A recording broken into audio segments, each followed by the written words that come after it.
I'm Ethan Parker, 34, software architect at a mid-sized defense tech company in Raleigh, North Carolina.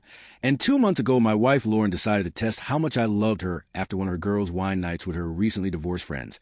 And she came home that Thursday evening around 8:10 p.m. with this rehearsed calmness that didn't match the tightness around her mouth, set her purse down carefully on the kitchen island like she was placing a prop, and told me she felt invisible in our marriage and that a new regional sales rep at her firm, Brandon Cole, had been giving her attention, real attention, and that maybe she had options she hadn't explored yet.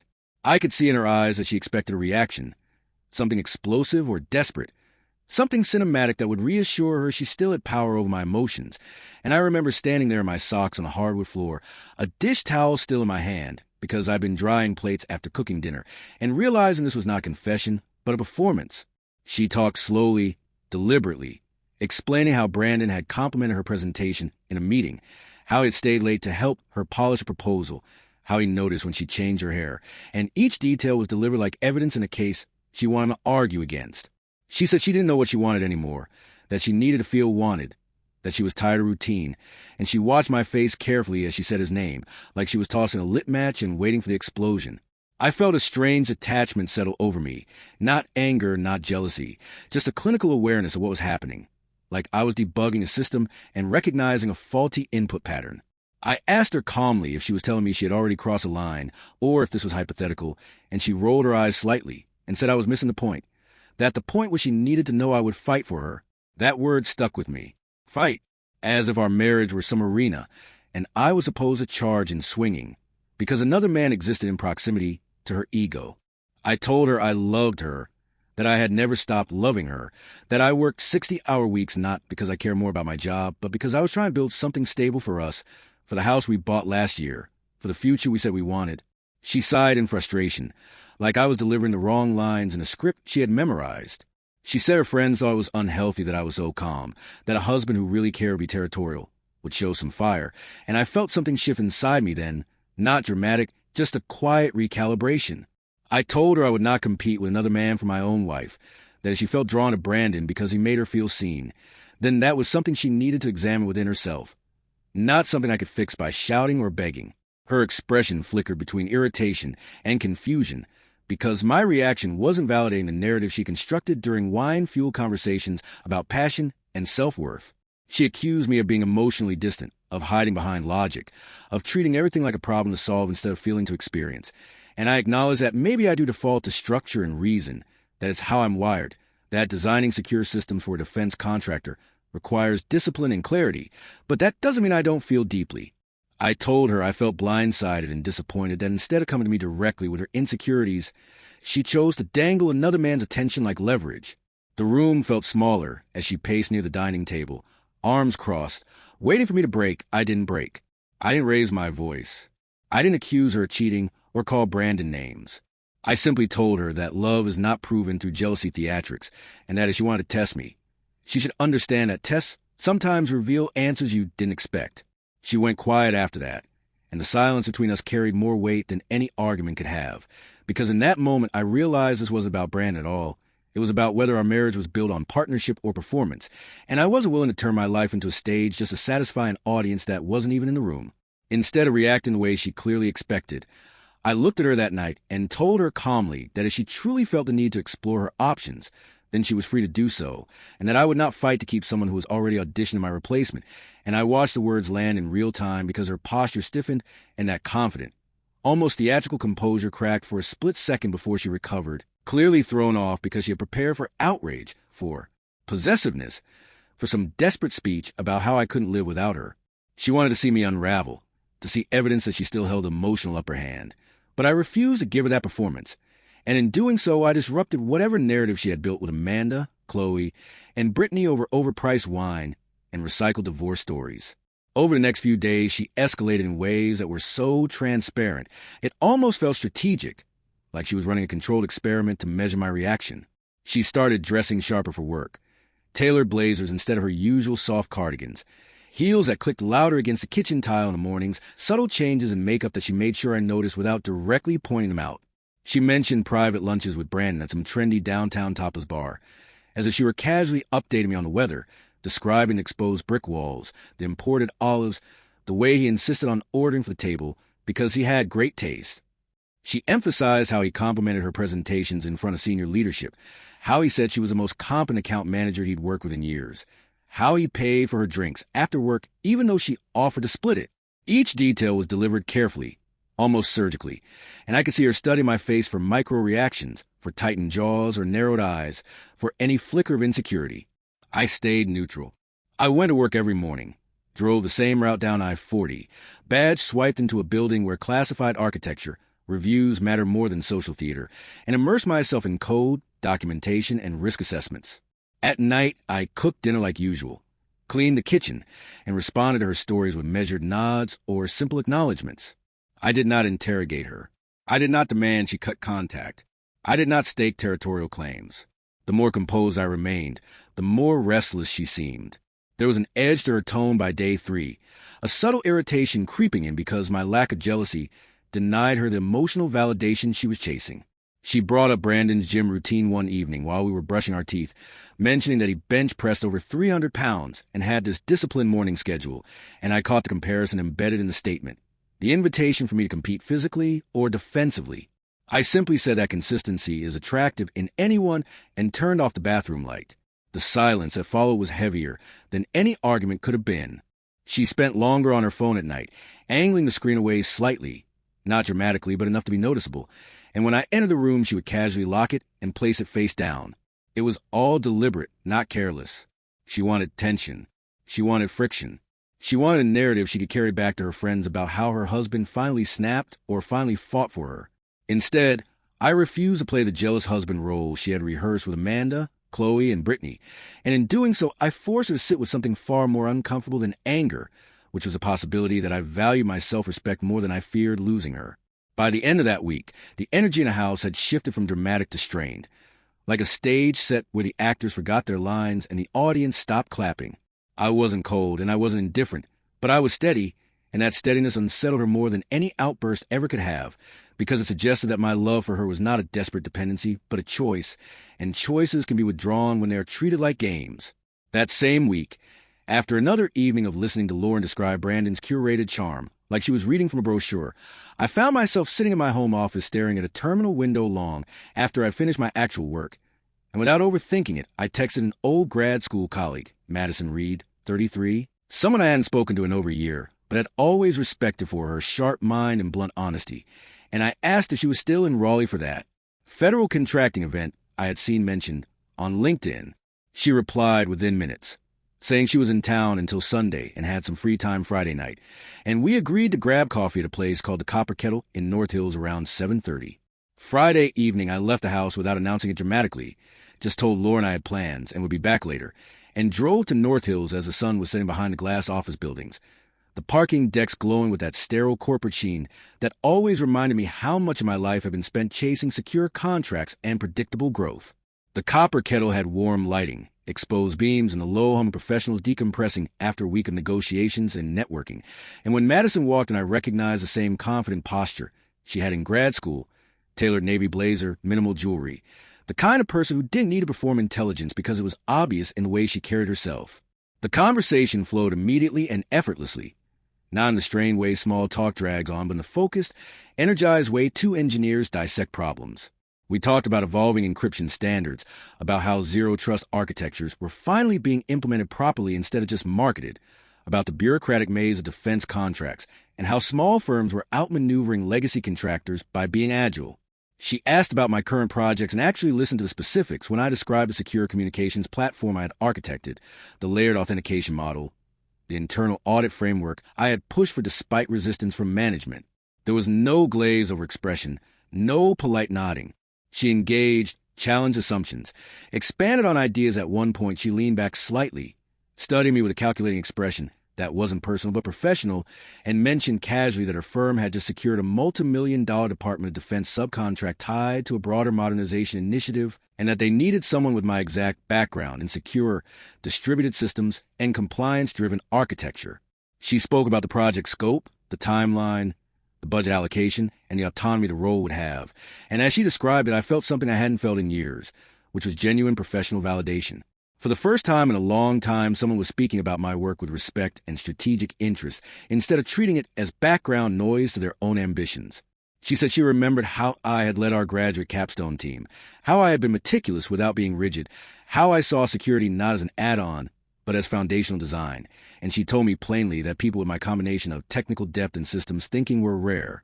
There was no flirtation in her tone, no underlying agenda beyond professional alignment, and that clarity made it even more striking. I realized how starved I had been for recognition that wasn't emotional manipulation or passive comparison.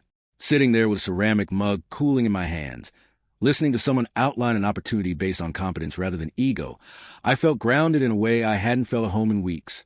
When we parted that night after nearly 2 hours of uninterrupted conversation, she told me to think about it seriously and to send her my updated portfolio and clearance status details, if I was open to exploring it further.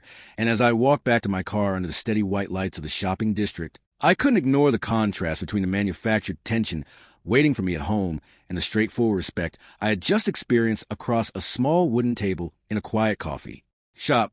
Meanwhile, Lauren continued her campaign with increasing intensity, delivering daily updates about Brandon's growing interest as if she were tracking stock performance, telling me he had offered to help her prepare for a competitive management training program at her firm, and that he believed she had executive presence that upper leadership was overlooking, and she would casually drop these comments while scrolling on her phone or standing at the kitchen counter, watching me from the corner of her item measure, whether any of it pierced my composure.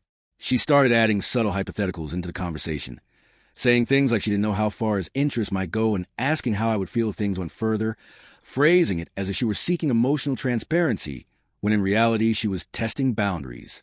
Every time she floated those scenarios, I responded evenly that she was an adult capable of making her own choices and that I would not dictate her behavior.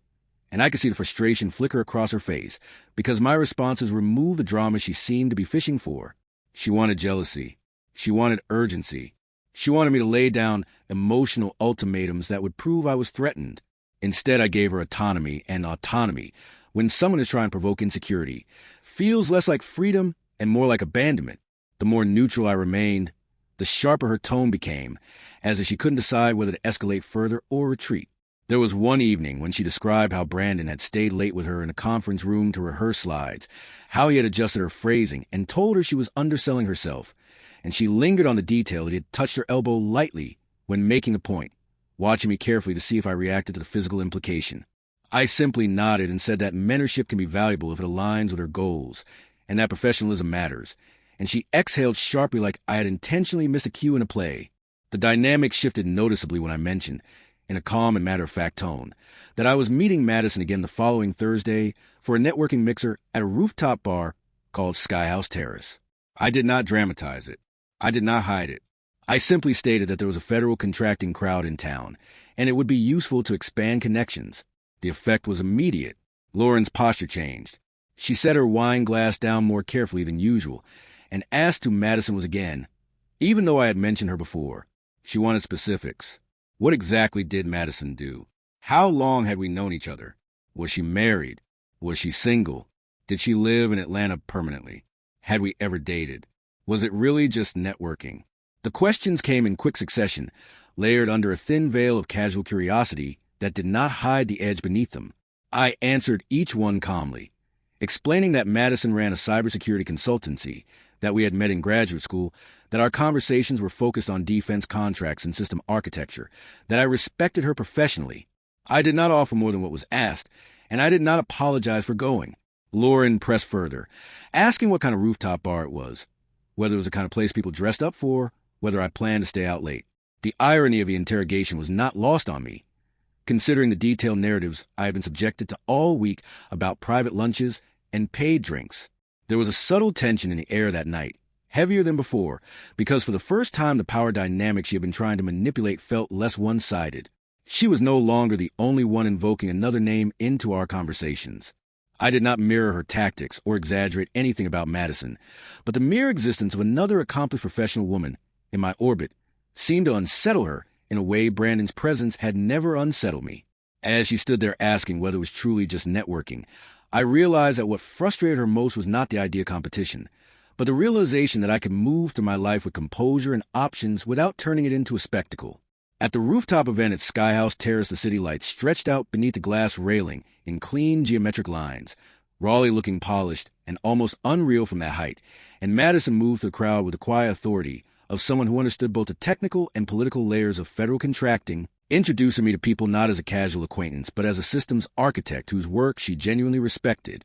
The music was low enough for conversations to carry without shouting, and the air carried that mix of expensive cologne and ambition that always hovers over government networking events. About 30 minutes, and she guided me toward a tall, silver-haired man standing near the edge of the terrace. Posture straight despite his age, his handshake firm and practiced, and she introduced him as Colonel Richard Halvorson, retired Air Force, now overseeing contractor valuations for a federal cybersecurity initiative tied to a broader modernization program within the Department of Defense.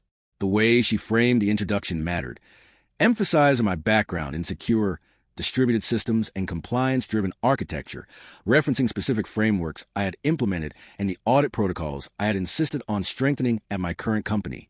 She did not oversell me, which made it more credible the Colonel listened intently as I described the communication platform I had architected, asking pointed questions about scalability under classified load conditions and how I approached insider threat mitigation without creating operational friction. And for the first time in years, I felt like I was in a conversation where my expertise was not just tolerated but scrutinized with respect. We spoke for nearly 40 minutes about evolving federal standards, about how legacy contractors were failing to adapt to zero-trust principles in meaningful ways, about how leadership gaps often stem from promoting technically shallow managers. There was no small talk padding the exchange, just direct engagement. Toward the end of the conversation, he reached into the inside pocket of his blazer and handed me a business card, his expression measured but decisive, and told me there was a lead architect role opening within one of the subcontract teams under his oversight, a position starting at $155,000 per year with rapid promotion potential tied to performance benchmarks. And he said they were specifically looking for someone who combined technical depth with operational discipline. He told me to send him my updated credentials and clearance details within a week, and that he would personally flag my file.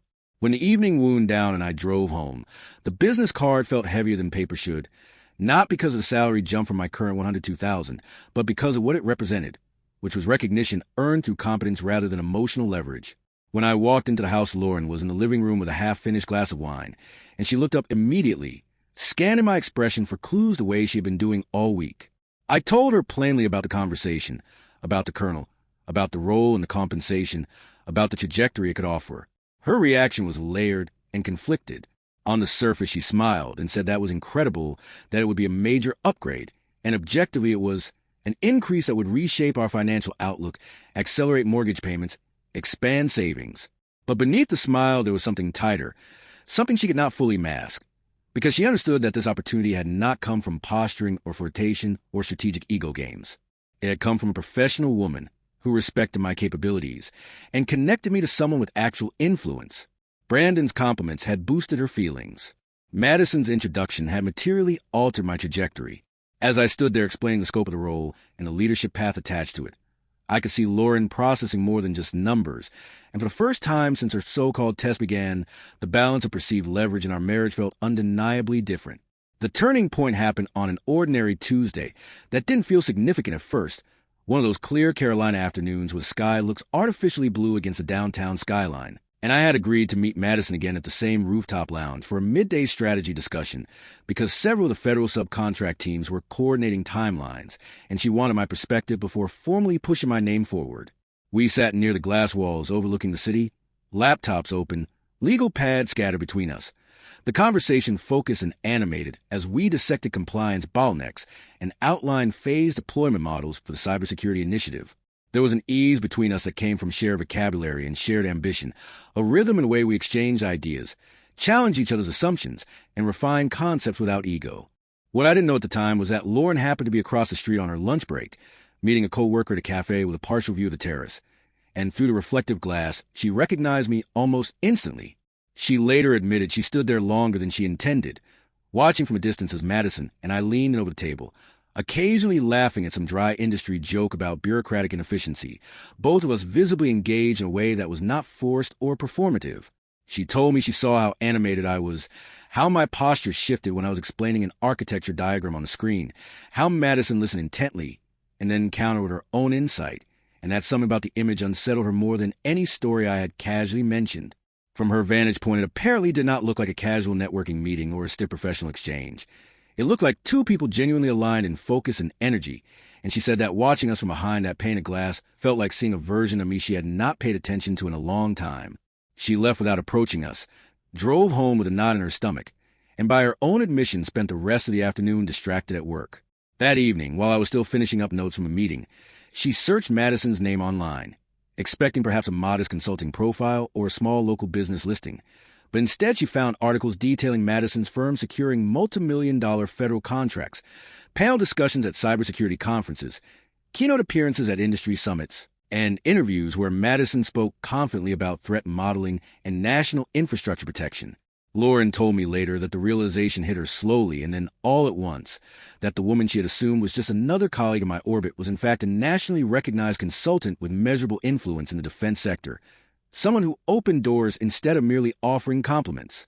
She saw professional headshots, press releases, and event photos where Madison stood alongside retired military officials and senior agency representatives, and she began to understand that I was not sitting at that rooftop lounge as a desperate husband seeking validation, but as a sought-after architect being courted for strategic roles.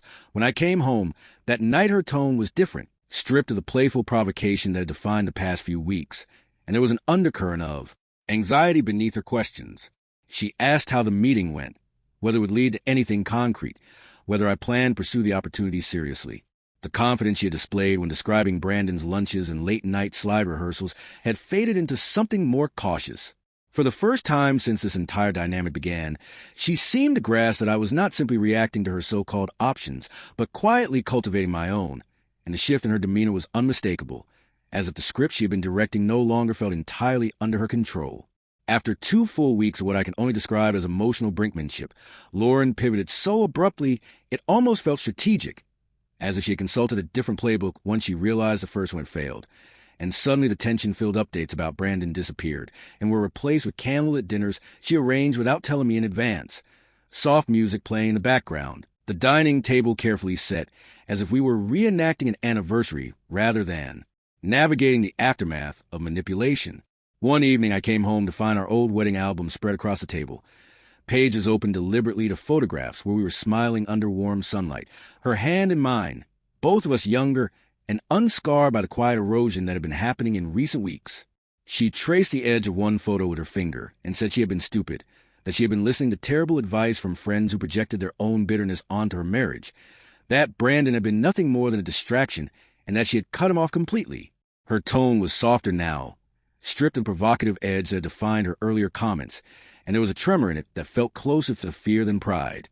She told me she had realized she almost sabotaged something stable for the sake of validation, that she felt ashamed of how she had tried to provoke jealousy instead of communicating insecurity directly. She reached across the table and held my hand in a way that was meant to be grounding, and for a moment I felt the weight of our shared history pressing against my chest, the years we had invested, the routines we had built, the comfort of familiarity that does not evaporate overnight. But beneath the nostalgia and apologies, there was still an undercurrent of control, and it surfaced fully when she finally framed it as an ultimatum. She said she needed reassurance, too, that she could not compete with Madison's influence or ambition, that it made her feel small, and she asked me to choose between her and Madison, to draw a line and commit to cutting off any further contact beyond strictly unavoidable professional interactions. She positioned it as a necessary boundary for healing, but the framing was unmistakable. It was another test, packaged differently, presented with softer lighting and wedding photos instead of sharp words about another man. By that point, something inside me had shifted in a way that was subtle but irreversible.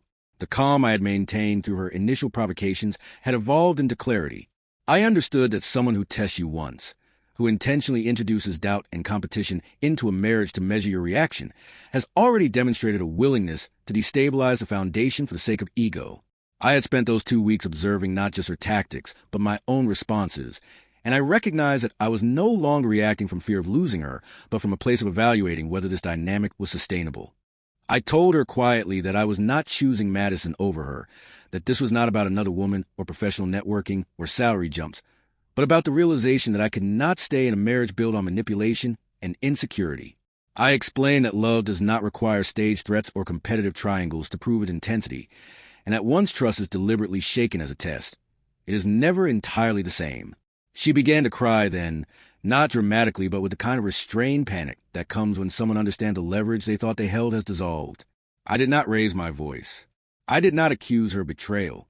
I simply stated that I needed a partnership rooted in mutual respect and emotional safety, not one where affection is measured through provocation. As she sat there surrounded by candlelight and photographs of a younger version of us, I realized that what had changed was not my love, but my tolerance for being treated as a variable in someone else's experiment. And in that moment, the decision felt less like an emotional outburst and more like the logical conclusion to a pattern I could no longer ignore. I accepted the federal lead architect position without hesitation, sent my formal acceptance letter within 48 hours of receiving the official offer, and by the end of that week, I was sitting in a new conference room reviewing classified project timelines with a team that treated my input as essential rather than optional. And there was something grounding about stepping into a role that recognized my competence without me having to posture for it. The salary increase from $102,000 to $155,000 per year was significant, but what mattered more was the authority and trajectory attached to it, the clarity of expectations, the direct line between effort and advancement, and within a month I had filed for divorce with the same steady composure that had defined my response to everything else. Moving into a condo closer to my new office felt less like an escape and more like a recalibration. The space was modern and minimal, large windows overlooking a quieter part of the city, no lingering tension in the walls, no performative dinner staged to recover lost leverage. I set up my home office deliberately, mounted white bars for architecture sketches, arranged my books on secure systems design and federal compliance in clean rows, and for the first time in a long time the silence in my home felt like stability rather than avoidance. There were no ultimatums waiting for me at the door, no carefully crafted provocations disguised as vulnerability. Over the next 6 months, Madison and I continued working closely on the federal initiative, collaborating on strategy sessions that ran late not because of emotional drama, but because we were refining deployment models and anticipating audit reviews. The professional alignment gradually deepened into something more personal, not through spectacle or rivalry, but through consistency. We had dinners that were straightforward and unguarded, conversations about ambition, family histories, failures, and the weight of responsibility that comes with high-stakes work. There were no games, no calculated jealousy triggers, no need to measure affection through manufactured scarcity. What developed between us grew in the absence of competition, rather than because of it. I heard through mutual acquaintances that Lauren's friendships cooled after she blamed Amanda, Chloe, and Brittany for encouraging her to test the boundaries of her marriage. And apparently the solidarity of wine night advice dissolved quickly when confronted with real consequences. The last I heard, she was telling people I had changed, that success and new circles had altered me, that I had become colder or more detached. The irony of that narrative did not escape me. I had not changed in the way she implied. I had simply stopped performing insecurity on demand. The truth is, I stopped competing in a test I never agreed to take. I refused to validate a script built on provocation and ego, and in doing so, I uncovered something more important than winning an argument or proving devotion. I realized that fighting for someone who requires constant proof of your fear of losing them is not strength. It is surrender. By choosing not to beg, not to posture, not to escalate theatrics, I forced myself to evaluate what I actually valued in a partnership. I wanted mutual respect, not conditional affection. I wanted collaboration, not manipulation disguised as passion. Filing for divorce was not an act of anger. It was a boundary drawn after careful observation. Accepting the new role was not an act of revenge. It was alignment with opportunity. Building something with Madison was not a reaction. It was progression without games. In stepping away from a marriage that treated love like leverage, I finally fought for myself. And in doing so, I built a life where respect was not earned through jealousy, but given freely because it was deserved.